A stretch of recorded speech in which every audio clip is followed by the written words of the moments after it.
রাধে রাধে, শ্রী রাধারানীর ভোজনালয়ে স্বাগতম। আজকে করব ছানার পায়েস। শেষ অবধি দেখতে থাকো। ভালো লাগলে অবশ্যই লাইক, শেয়ার আর সাবস্ক্রাইব করে চ্যানেলটির সাথে থেকো। আজকের এই ছানার পায়েসটা একটু আমের পাল্প দিয়ে করব, তাতে সুন্দর হবে। তার জন্য প্রথমেই দুটো আমের থেকে স্লাইসগুলো নিয়ে আমের পাল্পটি বার করে নিয়েছি। আর সেই আমের পাল্পটি এখন গ্যাস ওভেনের একটি প্যানের মধ্যে বসিয়ে দিয়ে কিছুক্ষণ এইভাবে নেড়ে চেড়ে একটু শুকিয়ে নেব।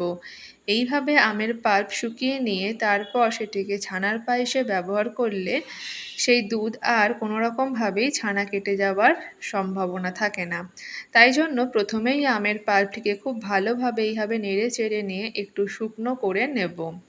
যখন আমের পাল্পটি শুকনো হয়ে আসবে, একদম এইটুকু শুকনো হয়ে গেছে, তখন এবার নামিয়ে নেব। এই প্যানের মধ্যে এখন বসিয়ে দেব 500 লিটার মতন দুধ।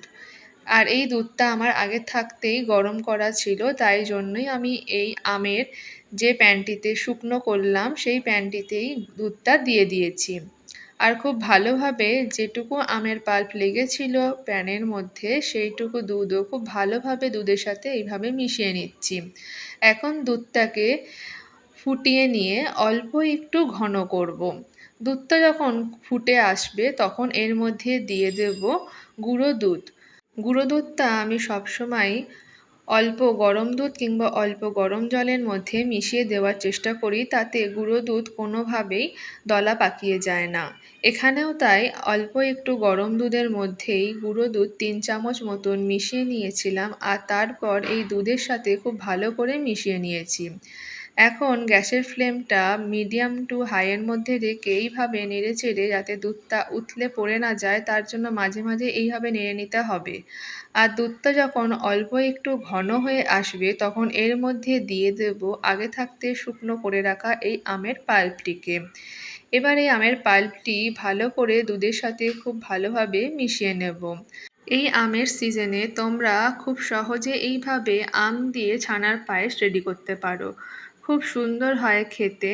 আর বাড়ির যে কোনো অনুষ্ঠান কিংবা যে কোনো পুজোর অনুষ্ঠানেও তোমরা এইভাবে ছানার পায়েস তৈরি করে ভগবানকে নিবেদন করতে পারো। এখন আমের পাল্পটি খুব সুন্দরভাবে দুধের সাথে মেশানো হয়ে গেছে। আমের পাল্পটির সাথে দুধটাকে মেশানোর সময় গ্যাসের ফ্লেমটাকে কমিয়ে রাখতে হবে।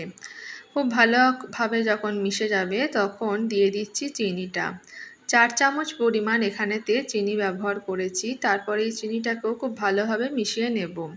চিনিটা গলে গেলেই তারপর এর মধ্যে দিয়ে দেব ছানাটিকে।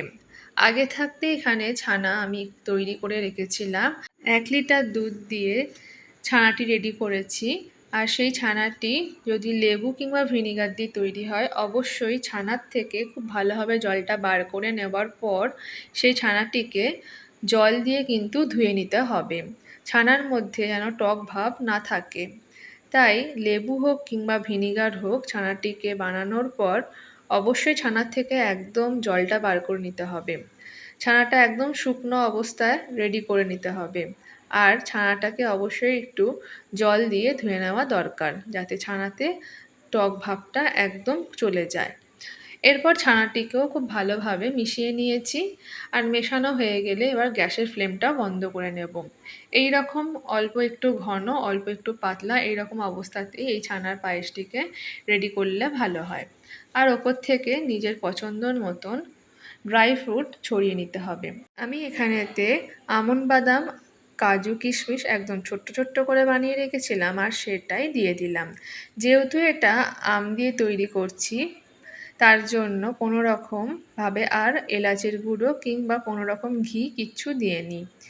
আমের পাল্প দিয়ে এই ছানার পায়েসটি তোমাদের কেমন লাগলো অবশ্যই কমেন্ট করে জানিও। যারা এখনও করে দেখোনি তারা অবশ্যই ট্রাই করো।